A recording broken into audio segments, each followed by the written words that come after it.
Hello students, DElEd second semester विषय है प्रारंभिक शिक्षा के नवीन प्रयास।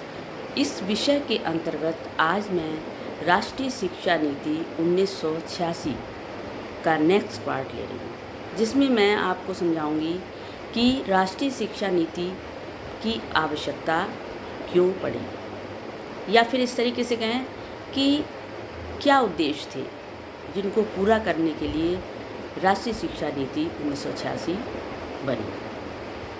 तो अधिक जनसंख्या व मानवीय संसाधनों के होने के कारण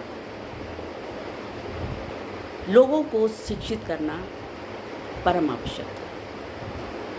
हमारे देश में अधिकतर जनसंख्या ग्रामीण में रहती है, अतः ग्रामीण जनसंख्या को शिक्षित करना जरूरी था।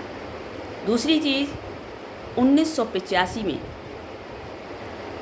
निर्धारित शिक्षा नीति का आधार वर्ष 1968 की शिक्षा नीति थी।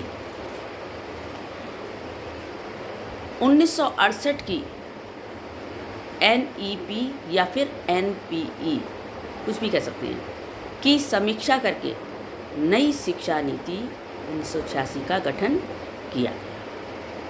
1968 की जो शिक्षा नीति थी उसमें विभिन्न वर्गों तक शिक्षा को पहुंचना, स्तर में सुधार, आर्थिक सुधार जैसे बहुत से कार्यक्रम पूरे नहीं हो पाए थे।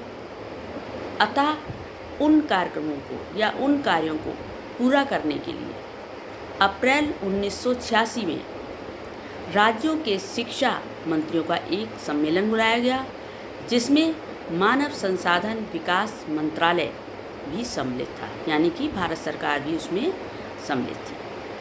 और इससे क्या हुआ कि राष्ट्रीय शिक्षा नीति 1986 एक प्रस्तुति नामक दस्तावेज पर विचार विमर्श शुरू हुआ। 8 मई 1986 को लोकसभा से ये पारित हुआ और 13 मई 1986 को राज्यसभा से इसको ये पारित हुआ। उस समय राजीव गांधी की सरकार थी, राजीव गांधी उस समय प्रधानमंत्री थे। अनाउंसमेंट इसका हुआ था जनवरी 1985 को और इंट्रोड्यूस्ड हुई ये मई 1986। तो इस तरीके से इसकी आवश्यकता को अनुभव किया गया। अब मैं इसके बाद नेक्स्ट पार्ट लूँगी अगले वीडियो में, जिसमें मैं नई शिक्षा नीति की विशेषताएं बताऊँगी। धन्यवाद।